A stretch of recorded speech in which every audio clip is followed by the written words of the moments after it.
the product market fit that was validated immediately. No investor was going to care. The path from here to there as an inventory consumer brand is nobody is going to be able to hold the belief to build this business. Just because you built it doesn't mean they come. Welcome back to the Breakout CEO podcast. I'm your host, Jeff Holman. I'm here today with Meghan Higney. Meghan, welcome to the show. Thank you so much, Jeff. Yeah, it's great to have you. Meghan, I've read a little bit about your background. We've talked just briefly before the show, and you've done a fair number of things, from investing to advising entrepreneurs to now running your own brand. And you said something just moments ago that I kind of want to kick this off. I've got a few other questions that I was excited to ask, but this one pushed itself to the top here. You said that you're creating a brand with message, shoes, right? And how did you put it? You said, where are these shoes taking me? Yeah, I think you said it better than that, though. What was it you said?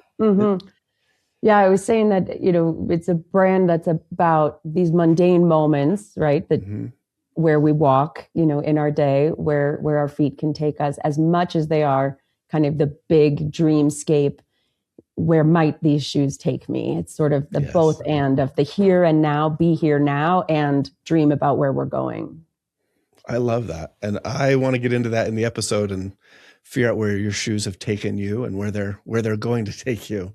But first, a little bit more background, just because a few things caught my attention as I looked at other parts of your background. I think you said that you lived in East Bay. Is that right? Yep. Most recently, Oakland. I was San Francisco for 15 years and then Oakland for the past few until now I'm in Mexico. Oh, very nice. I'll have to figure out what part of Mexico in a moment. I lived in Pleasanton for a few years with my family. Absolutely loved it. Just over the hill. Yep. So exactly. Yeah. It's a wonderful area. What part of Mexico are you in now? We're in San Miguel de Allende. Are you familiar? No, I went to Cancun for a week this year. And other than that, I haven't spent much time in Mexico. San Miguel is actually like the exact center of the country. So we're 4 hours kind of west, maybe southwest, northwest of Mexico City. Okay. So it's not coastal. Not coastal, landlocked. Oh. Beautiful. Okay. High desert. High desert. What's the elevation there?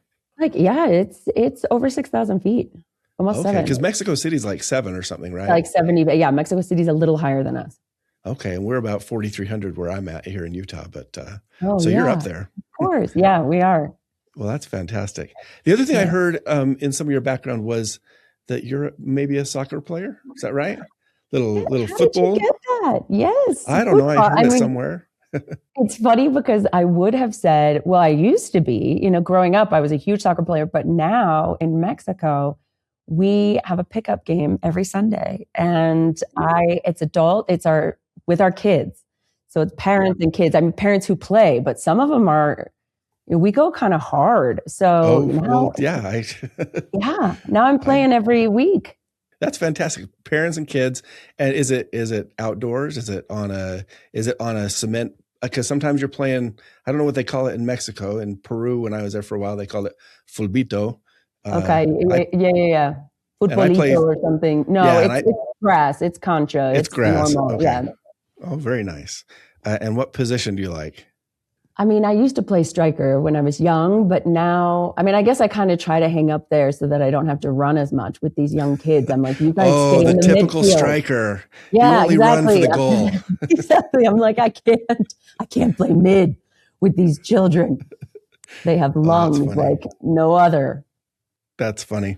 Well, I haven't played for about a month and a half. I usually play 2 or 3 times a week with some friends. Also pick up futsal. I'm managing a broken foot today, so I will be back on the court in a few months. From playing? Yeah, it was actually, we might as well get it all out there. It was my brother who kicked me in the outside of the foot. It was not malicious, although I might pretend it is when I talk to him next time. And he just clipped me and broke my metatarsal, and now I've got a nice big pin, so it's not going to break again once it heals. Wow, I'm sorry that happened. I miss it a lot, even for the 6 or 7 weeks it's been. but there are a lot worse things in life. So Totally. I'm managing. You'll be back. Yep. So, well, good. That was just a couple of things that caught my attention. Yeah. And I thought, I want to make sure that's out there. Thank you. Yeah. So, I mean, the soccer was a part of my, coming to this brand, right? Because I wore slides my whole childhood, right? Adilette, the soccer slides, you take your sweaty cleats off and slip your foot into a slide. So that started my love affair with this particular silhouette. And I always wondered, is it just me? Because I was loved soccer growing up, that I'm wondering why nobody has obsessed over perfecting this silhouette. And that was from my soccer days. So was it like a pretty close connection, or was it more like reflecting back and all of a sudden you're like, wait a second, I love those slides. I want to wear slides, but maybe I'm not going to buy the Nikes or Adidas, what are the customary black slides for post soccer game? Right. No, I mean, I think it was, look, in my day-to-day wardrobe and my style, I really did appreciate a slide, and Birkenstocks were not my thing. They never really worked for my style or even felt super comfortable like everyone said they were. But then the cheap rubber Adilette, I was like, hold on, I care more than this. So then I just started buying up all the different designer slides that kind of wore that same vibe. But then I was like, these are uncomfortable and they're very expensive. So it was not it wasn't necessarily a top of mind thing, but it was a lived experience that then when everything came to a head, I was like, look at the market, we're perfecting the sneaker with new materials like wool, the flat, we're knitting a flat, where is the slide love, and then it became more of a market, my investor brain turned on and it became more of what's the opportunity here? I want to get to that moment. Let's back up a little bit though. Tell me what types of things you were doing before that moment hit where you said, I'm going to build a shoe company. I'm going to build a company that sells better slides. What led up to that? Yeah. So my career, I started kind of finance, typical investment banking analyst. And I went to private equity. I was actually focused on healthcare, but that's sort of at the private equity firms where I realized I have a real affinity for consumer, and I think I had resisted that for various reasons, but finally I just accepted no, I'm quite good at thinking through the consumer lens, and maybe it's because I shop a lot, but whatever, let's use what we got, So I started to really fall in love with the consumer space and consumer brands. And then I went and I helped two founders build their consumer brand in the beauty space, sort of at the height, or really we were early in the clean beauty movement. So I joined when we were very small, and then I helped them to scale. I ended up as the president and then CEO for a short while we recruited a new CEO, and I transitioned to a food brand at that point. So it was at the food brand that I was at for a short bit, super hyper growth that we were experiencing. And I had just had my daughter that I thought of Message. Oh, okay. So you've done quite a bit then, from investment banking to clean beauty at the front end of that wave, it sounds like. And food, what kind of food were you in? Food was sauces and seasonings, CPG. Okay. So I went from e-com in beauty to retail, right? We were highly distributed in the big box retailers, Costco, Walmart, et cetera. Okay. And then you're like, hey, what's next for me? Had a baby, your daughter. Yep. And then you're like, why not make shoes? Did you proactively search out an opportunity to make shoes, or is it something that just kind of evolved and you're like, I think I'm feeling it. I think I want to get back into this. What am I going to do? I proactively avoided building a shoe brand because I knew enough to know that footwear is complicated. And I had been in the high margin, beautiful replenishment category of beauty. And I was like, why would I ever consider building a shoe brand where I've got, sizes and SKU proliferation?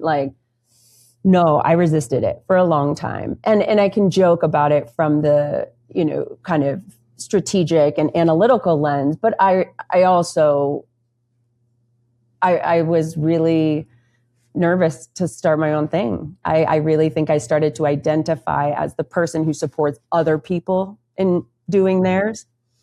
And so the leap to allowing myself as someone who was the sole provider financially for my family, and was not like, a 19-year-old, like college student, No whatever. Like I feel like you have exactly, you kind of have those like tropes of the entrepreneur, right? It's like either, oh, you have a backstop, you've got some cash in the bank, let's see what you can do, or you're young and you're youthful and it doesn't matter. Like I was nothing to lose. Yes, I was not that. So I think I held a lot of judgment too. Am I allowed to do this? Is this safe? Is this even smart to do to my family, right? Versus for my family at that point, because it felt like a big risk.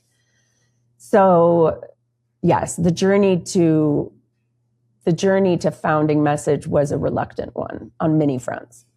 Did that hesitation come mostly because of the analytical background you had? You're like, I can run the numbers, I've seen the industry, or was there something deeper there? You're like, because it sounds almost like you're saying, give myself permission to do this.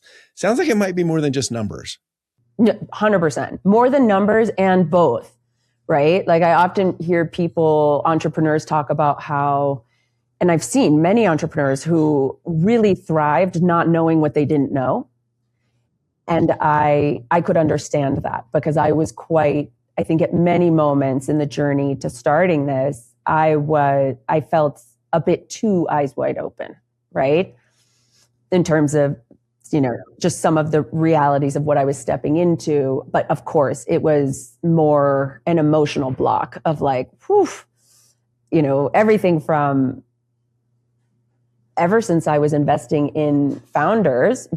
When I was at the private equity firm, we largely were investing in bootstrap entrepreneurs and who had done really, really well. And I immediately energetically felt and said many times to the people I worked most closely with, like, I'm supposed to be on the other side of the table. I just knew it. I don't know how, I felt it.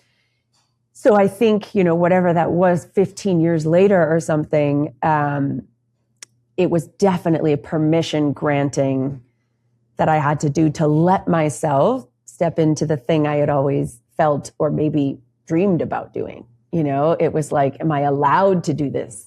Have I earned the right? That seems counterintuitive. If you were already contemplating, or you kind of envisioned 15 years down the road, sometime in the future, you're going to be here. What was holding you back? Like, what was it that said, no, you can't, or you shouldn't, or, is it just the responsibilities or something larger? No, I think that's a great question. I think, have you ever gotten into the,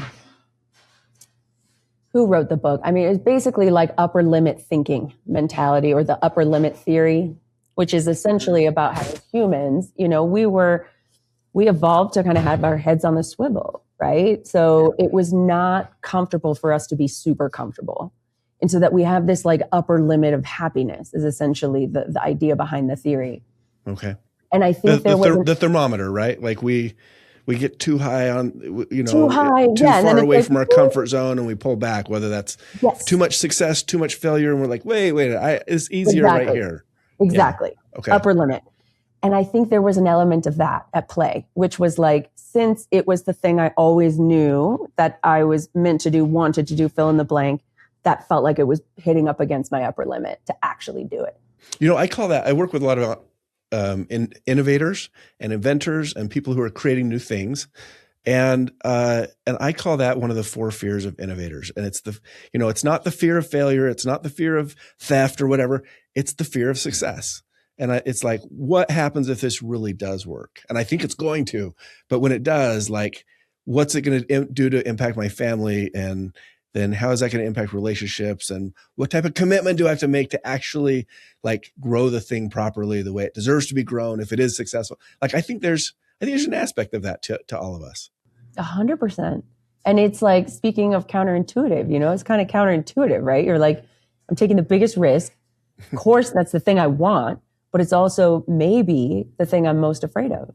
And that likely ties back into message, right? Like you've got a shoe brand. Like I love the brand message, because from a trademark standpoint, it makes a lot of sense if you're building long-term value in the brand. But it has nothing to do with, at least not on the surface, with shoes or slides. How did you land on that? When I was building message, and we'll talk about this more, I'm sure, but we've already alluded to, like, it was quite the journey to get there. And that was a personal journey. That was a growth journey. And it just really landed for me that the messages we tell ourselves are the most important things we can tend to in this life. And, pause on that. Messages, because those are our thoughts, right? And our thoughts become our feelings, and our feelings lead to action, and our action leads to outcome. And yeah, there was a long time when I was telling pretty limited messages to myself, and so it just really resonated that, like, of course, this is starting from the ground up, that I'm freeing my toes, that's a very physical, literal interpretation. But this idea of really freeing myself, that comes from tending to these messages, and that I wanted to be both a founder and a brand whose purpose was not just comfort on our body, but comfort in our body, hence the messages.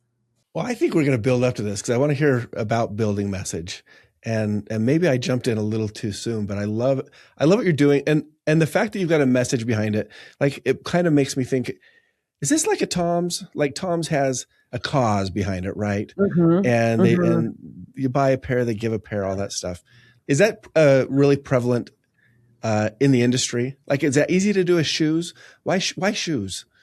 Why shoes for the buy a pair, give a pair model? Well, just Tom's, like, or using shoes. Well, I think a lot of people, a lot of shoe brands tend to carry a lot of weight to them, right? And so whether it's Tom's shoes saying, hey, not only do we want to put shoes on your feet, we have a broader mission.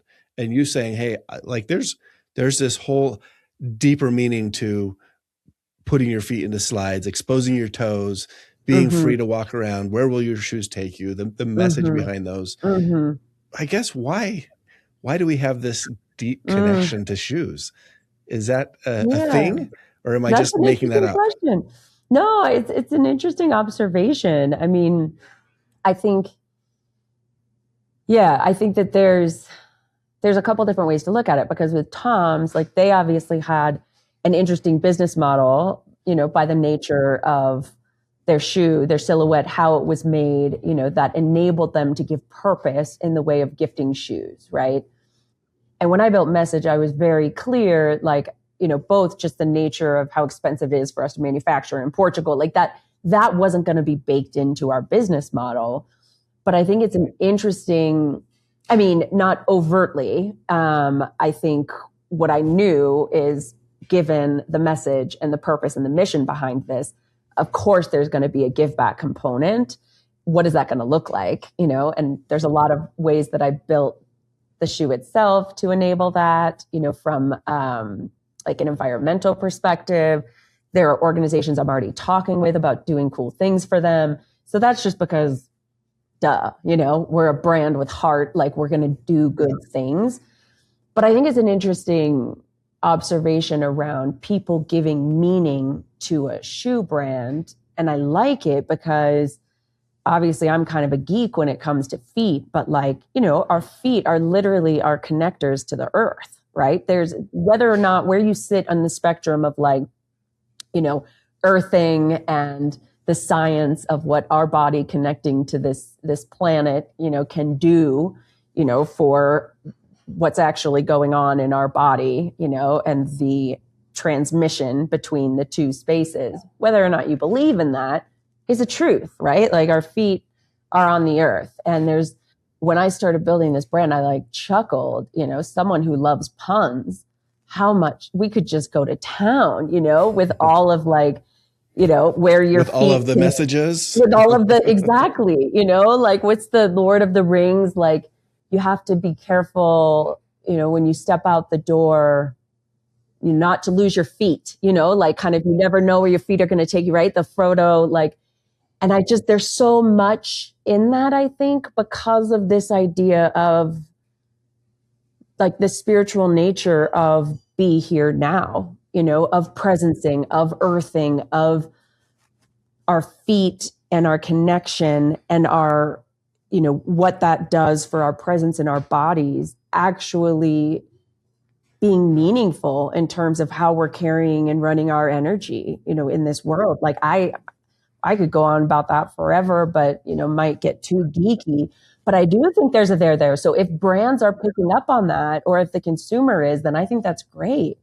Yeah, you're saying all of this. And I think it's reflecting back, and I'm literally sitting here saying to myself, I'm sitting in a boot right now with a broken foot. We just talked about it.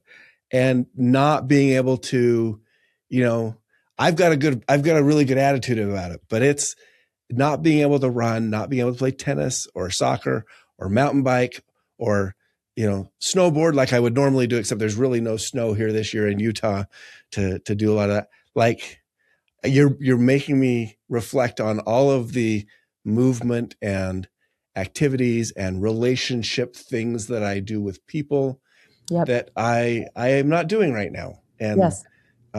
so that literally your feet enable. Literally, yep. Yeah, like literally, and it's always both and with the feet. It's like your grounded energy enabling your feet and actually where they are and how they're moving enabling. It's the there's maybe a whole episode there for I know for the power of feet and movement. But I want to hear, what were some of the things when you started Message? What were some of the skills that you brought into Message?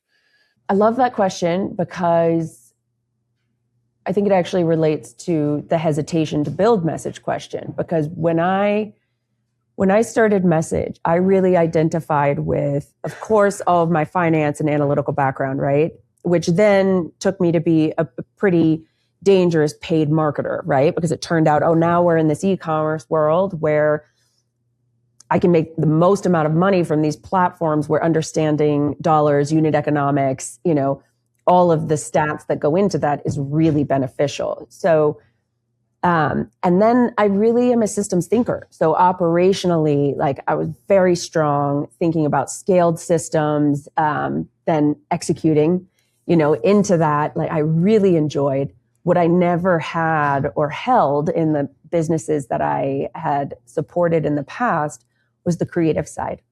And I had actually worked with people who were like, you are such a badass. And I'm so grateful that you're not a creative, or else you would go and do your own thing. Oh, I see. Yes. It was like, I'm so glad you have a gap in your skill set. I'm so glad. Exactly. Eso. Like, I'm so glad that you're, and by the way, we're all creative. I'm sorry. Did I just hear an eso? Yes. Mexico. Yeah, Mexico. Yes.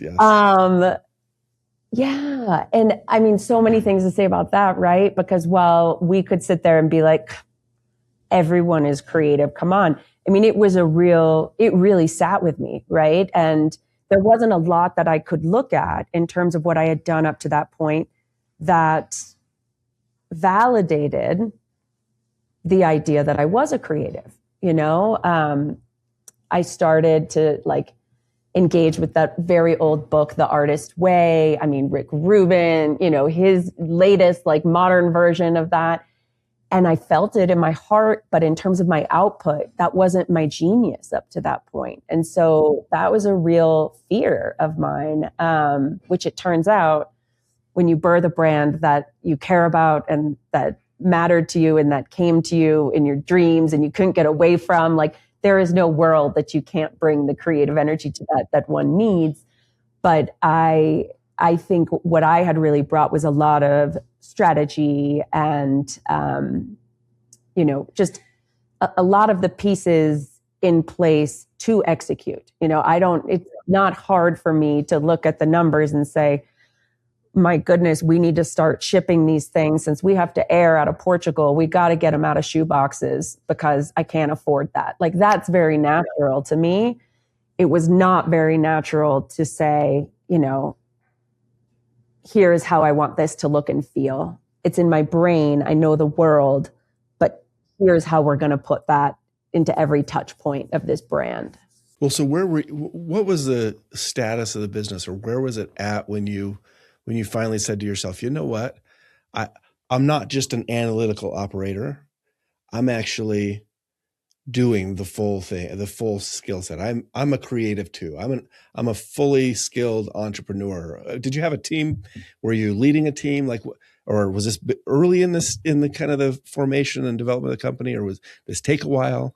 It was fully in the pre-launch ideation. I really saw oh, this is what I'm meant to be doing. It was coming really naturally to me with the right people on board, right? I was really quickly learning, okay, how my creative is translated is with someone who has this skill set, right? All the things we know we could talk about forever, but how the strength of just knowing what you should not be doing. And I was lucky enough at that point to have some folks from my network come around it who were just so special and helped me to birth it. But I really saw that I had the capacity to find those people, give them the direction we needed, encourage them, challenge them. It wasn't easy. If I had money, I think I could have kept a lot of them around for longer. It was not easy to kind of have to then resource it yourself in kind of scrappy ways. But yeah, it was, the pre-launch was so fun. I've heard some entrepreneurs say that, and I'm like, if you know kind of thing, it's like, before you put the baby out in the world, I'm sure there's some good infant metaphor there, but it's just so juicy, Well, how did that go for you then? How did you go from the pre-launch? Did it go well? And did you know early on that, hey, this is going to work? Was it how did you get to put another metaphor in place? How did you know when you hit your stride? Oh, yes. We're going to get all the puns going.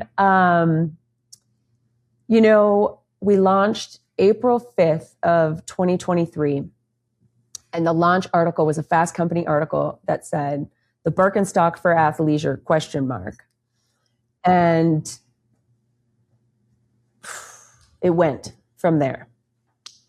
And I was really prepared for, I was very eyes wide open about, just because you built it doesn't mean they come, And as I alluded, you were ready for building. You were ready for I was ready persevering super slow, but here's going to be the interesting piece. So I was ready for it to be slow, but then I believed that with some data points that we were going to get over, probably the first quarter to first half of our year, that I would be able to bring in interesting money, interesting meaning aligned capital, in order to resource us to grow thoughtfully. So not let's raise a big round.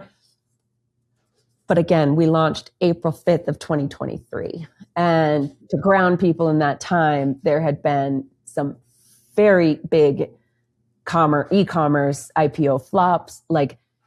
Nobody wanted to look at consumer. And so I was both surprised by the product market fit that was validated immediately. I knew this customer.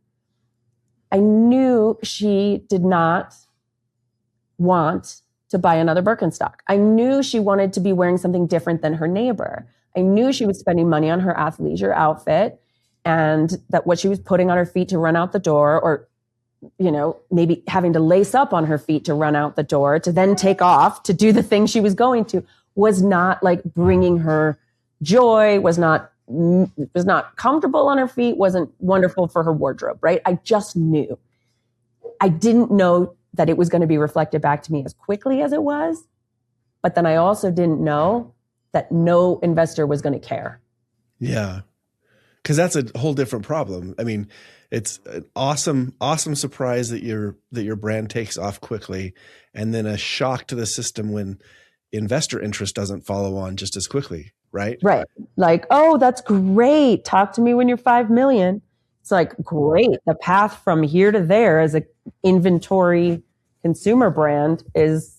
Yeah, it's just I mean, just the cash flow issues of keeping inventory in stock at the right levels at the right time, especially for e-commerce brands. Like that in and of itself is maybe the biggest puzzle to success, right? 100%. I mean, right now, yes, Yeah. Well, so it took off. I'm curious, and you're seeing some success. How did you manage the investment or lack of investment issues? Did it change your strategy that you had envisioned? And if so, how? Not quickly enough. It did not change my strategy quickly enough. That I can reflect on and say, I was a little, in hindsight, I can say I was kind of stubborn. I was feeling like a bit of a chip. I was like, this is bullshit. Like, I've ran other consumer brands and I haven't seen some of these numbers. And so it was like the should, instead of what was happening. When I finally softened into the reality at hand and took much of the business on, for myself, my partner came in and started helping me. That's a whole nother story. That works great for some people. It was not the thing for us, but we were like, willing to do anything. I had to kind of hard pivot and totally change how I thought about the people part of the business, how I thought about supporting my genius, but very minimally across each of the fronts I needed to be supported on because I didn't have the resources really to do it. So where was the business at this time when you were making this pivot? In our first full year of operations, we did just over $1 million top line. And even by then, so it was like 1.3 I closed that first year at. Even by then, I was having to like insource everything. I had a PR agency out of the gate, no PR. I just couldn't afford it. And it's so crazy, Jeff, because it's like, it worked so well. I've never seen PR convert like it was converting for us. People say, oh, it's top of funnel. No, not for us. It was a converter because our customers looking, So it was crushing and it was hard and it still is, honestly. I'm right now, we'll kick off our big kind of spring, summer season starts kind of mid-March is really when things start to take off. And in the past, I've sold out. I've just sold out within the first couple months of our peak season. And so I can't really figure out where the top is. And this year I tried to be aggressive and buy into more inventory, but it's just so hard, with working cap. And so it remains tough, but now I've been in it enough to know when we're crushing, cash is rough. When we're not crushing as hard because we're out of season or whatever, cash is tough. So cash is tough is actually not the problem. It's the reality. And now how do we move, within that reality? But yeah, it's an interesting one because I have friends who raised like just before the markets really kind of tightened with respect to consumer. And I wonder sometimes like just and I'm grateful for the journey that it's been and what it's forced me into and what I know it will mean for the longevity, for the autonomy of our business. Perhaps the best forcing function ever, in a few years we'll be talking and reflecting and laughing about that. But sometimes I find myself just, what would it be like if I had some cash? Well, I know the answer. That's how I've built other brands, So it's real. It's real. Yeah, they say creativity loves constraints. I'm sure you've got some huge opportunities here. with some cash constraints. That's accurate. What did this do to the way you thought about the business? As you're saying to yourself, man, big launch, surprise. No investors. Oh, surprise. Reconfiguring the business to meet the cash needs, trying to hit the seasonal cycles, and like how is your thinking about the business and about leading the business in particular changed as you've run into these constraints? Well, actually, it's so fun to have these conversations where you find yourself circling on a theme, right? This is sort of what I was alluding to before when I said it's the thing that you know and you say, but you don't necessarily do, right? That's what I was saying in our like pre-chat regarding whatever space and empty time, for thinking. With this, it was really like cash is flipping king. I have told people, so many people, that from the investor seat. I've encouraged that from the presidency. And here I am as a founder pushing top line growth, thinking about my margin profile and how I'll be sustainably profitable when, and look at how many people want this. And so I can get there in 12 months. Let's just go. And it's like, Meg. The vanity metrics, the growth metrics that aren't necessarily the same as unit economics, right? Totally. And again, I and maybe this is me like whatever, fooling myself into that thinking, but I was doing it from a place of, top line, but with a margin, knowing my margins and thinking about sustainable bottom line, but cash, working cap, different question now, So yeah, that's really what I'm stepping into this year with, which is like, maybe it's painful to leave something on the table, but cash is king. And that's what gives me the autonomy to keep doing this. And I also have so much more just belief and faith in seeing how people have come into this business at the right time, that the same is going to happen with respect to capital, whether or not that be bank finance, whether that be equity. Like, it's not a fear, graspy feeling anymore. It's okay, I just want to make it as enjoyable to get to that point as possible. And when I'm constantly sweating cash, in the bank every month, less fun. Yeah. Well, tell me, because it seems like there's a lot of tensions in our discussion, in the sense that, something is happening one way, the great launch, but the lack of investment capital. I mean, these tensions just show up, and they're themes in our businesses and our lives, even, I guess. You're describing one that has me really intrigued, and that is, there is friction and pressure in your business because of all the factors, right?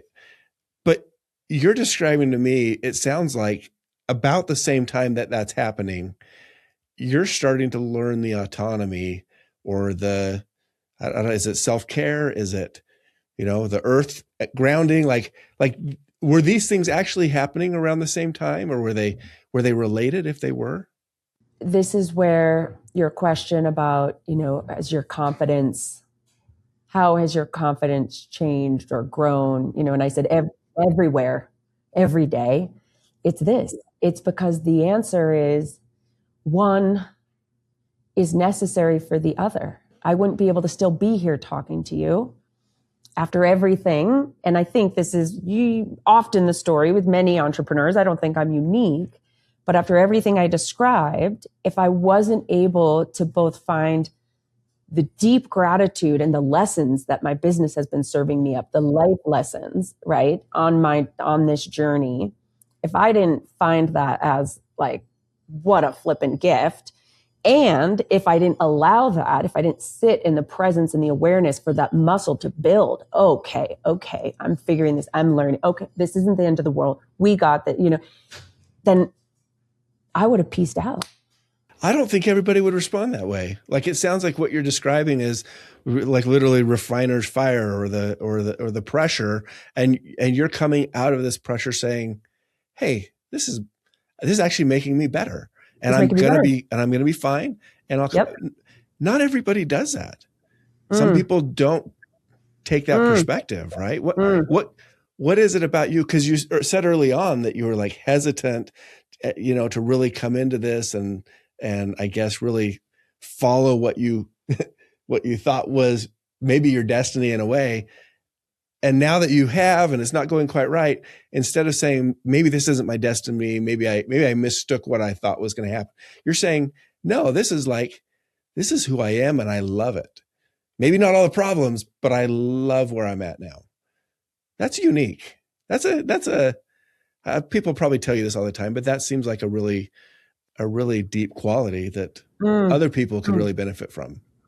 Thank you. Yeah. I do often hear people, they kind of package it or reflect it back in different ways, but it's something around this idea that I think it's different than the growth mindset, but it is this idea that like, I just relish growth in this lifetime. And so if that's served up for me through strife, and difficult circumstance, but same, like I believe with, surrender and trust, like ultimately we're going to pop through the other side, and always stronger when we do. Back to Spanish, I love certain phrases just are better in other languages, vale la pena. Like it's worth it, worth the pain.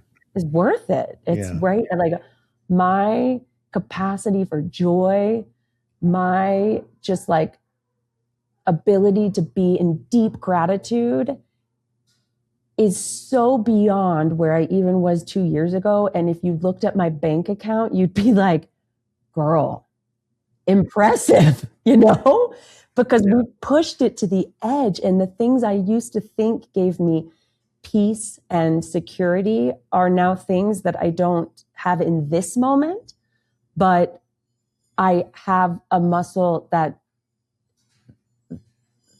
those things would never have gotten me, which is despite what that account looks like, I just feel like I have such deep, love for this life, I guess. Is this an influence on moving? I mean, does part of this play into why you moved to Mexico? And like, is that because you've got all this forcing function with your business?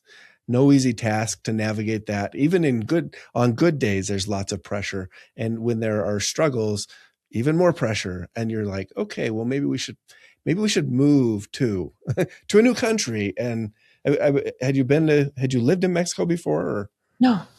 So you guys just we were Bay Area, like almost 20 years. And it was 100% a forcing function. I had 2 kids in private school and I had a mortgage in the Bay, and I was no longer taking a salary. So you said, well, where can we go and keep the business? And I got to a point where I felt like I was drowning. I felt really scared. I felt like I was going to fail my family. And then I somehow, whatever, the universe, I availed myself of the idea that this could be possible. And San Miguel kind of dropped into our orbit. And the craziest thing, Jeff, is that I found in a journal, I had seen a Condé Nast article that called San Miguel the top city in the world. And I had written a journal entry. What do I have to achieve in life in order to be able to live there? A journal, like how long ago? Like a private journal 5 years before then. Before I launched Message, before anything, I was dreaming and scheming about what liquidity from what equity I was going to need to like whatever in order to up and go to this magical wonderland. And the thing that got me there was the opposite. Was me putting everything into my business, everything on the line, and then being like, oh no, can I afford private school in the Bay for my children? I mean, this is the trip of life, right? Well, I think many of us right in this moment are saying, what else were in those journals? Like this stuff, you seem to have this idea 15 years ahead or 5 years ahead. We would all like to know, what else should we know from your premonitions that you've had? So. Well, the beautiful thing, I don't know, where we're going to close, but like, I actually think the really beautiful thing is that we all have that. If we slow down enough to listen or to document, to write, whatever, like I really think that our innate knowing is so, so potent, and that often we're moving too fast or we're not listening close enough. But when we do, it's right there. That's powerful. Well, and on that note, where do you think message is headed in the next 3 to 5 years? And it may not be like, you might have visions for it and it may or may not go that direction. There's a lot of factors, but where would you like to see it be 5 years from now? Yeah, message 5 years from now, I really think, it's an international brand. I think we go international earlier than most brands would, for various reasons, we don't have to get into, but there's the the analytical that makes sense in that. And then there's just this idea of where I am living now, where we're based, how we're going to start to bring the message world to life. We produce in Portugal, is going to really be kind of through this lens of celebrating these incredible destinations, where we are birthed and housed, but then also where the consumer can go and explore. So I think, we will be an international brand. In a couple of years, we'll be a brand that is more prominent in wholesale. So people in the US will be able to find us in a few locations offline, which is cool. People will be able to touch and feel, majority of our sales right now are online for a shoe that when people put it on, they're like, whoa, this feels different. This is like a hug, so wholesale, we'll be able to touch and feel the consumer more. And I really think in the next couple of years, the consumers, we already have many happy consumers on a small scale, but I think they are going to understand why we're called message. And I think in understanding that is where the message is going to get shared and where we're going to start to really build this world. Because I do think that brand is meaning. It's one and the same. And right now we have an amazing product that we've marketed and we haven't had a brand that we've shared. And I think when we do, and when we showcase what this, literally looks like in your life, moving through the places and spaces and how comfortable it is and how it uplifts your wardrobe and it looks better and it feels better, it's a no-brainer. It's fire. So in 5 years, I think you're going to see people around Utah in their messages and you're going to be like, I talked to that chick 5 years ago and she was cool. Yep, yeah. I love it. I love it. And maybe I'll see it in Costco. You said you had done other brands with Costco, right? And I think if I'm not mistaken, I just saw, was there a Nike shoe, Nike Kirkland co-branding happening? No. I literally saw this like just yesterday or today. These days, I don't know if it's AI or something else. You have to look it up. Right. Is it real? I don't think Costco will be as early as this year, actually, I don't even know if I can say this, but Nordstrom just picked us up, which is fun. We've been very, very selective about wholesale because as you know, it's a different business, really. And we're so under-resourced. But I don't think Costco will be the first kind of big format place, but I think it'll be probably somewhere with an outdoorsy cool, bend. I think there'll be more collaborations with other brands. That is where a lot of people find us. Message is just like a sexier slide. And so a lot of brands that don't touch shoes want to get involved, which is cool. I love that. I'll be excited to see where this goes for you and for the brand.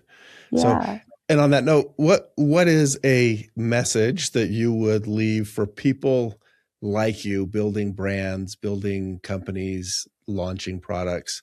What would you tell them if they're a little bit behind you, either in the process of their business or maybe in their attitude towards the constraints they're running up against? Feel free to listen to your knowing, and yours alone. I think it's so important to take in those outside experts, perspectives, what have you, but really metabolizing that and landing in your own truth, because nobody is going to be able to hold the belief to build this business besides you. So you got to get real clear on what that is, where that lands. And if it's not, that's okay too, right? But if it is, then perceived problems are not problems. They're opportunities for learning, for, pivots, and just keep coming back to that knowing that says, oh yeah, this is the thing. This is on track, even if it doesn't look like it, or this is what I'm supposed to be doing, or shit, I launched a brand and this isn't it. both of those equally valid. Just listen. Yeah, I love that. I love that so much. And the only last thing I would add is I hope on this upcoming Sunday, you'll go and you'll score a goal or two and think, okay, that's for Jeff because he can't run right now. I just scored a goal for Jeff. So, oh, Jeff, I so will. And if you please, I mean, send me some. I would love to get you some slides. Oh, that sounds phenomenal. Something hugging. Yeah, you said something about hugging your feet. Yeah, I'm not kidding when I tell you my girlfriend was here in Mexico. She broke her toe. She liked her message slides, but she didn't wear them like everywhere in her life. You know, she wore them, you know, the ins and outs and all arounds. She won't go anywhere without them now because post toe break, she was like, this is the only shoe I can wear. Molds to your feet. She was like, I get it. It was a really cool, like close consumer case study for me, but it was after her break. So let's get you a pair and see what you think. I would love it. They're going to have to compete against my Ultra Smart Wool collaborative shoes I just bought. I only get to wear one of them ever right now, but right. But no, well, this will be your slide version. I love it. I love it. Yeah. Meghan, it's been so much fun having you on the show. Good to meet you, Jeff. Yeah. You've got such a cool journey. And I think in addition to the journey you've been on, the perspective you have about your journey is just as important. So thank you for sharing that. Thank you. Thank you so much. Yeah. And thanks to our audience for joining us again on the Breakout CEO podcast. Be sure to follow or subscribe on your favorite podcast platform. And if you enjoy the show, a rating or a review goes a long way. Our mission is to promote the stories of breakout CEOs in scaling SaaS, e-commerce, and tech companies to equip peer CEOs with valuable perspectives and confidence. Thanks again for joining us on this episode of The Breakout CEO. I'm Jeff Holman, and I'll see you next time.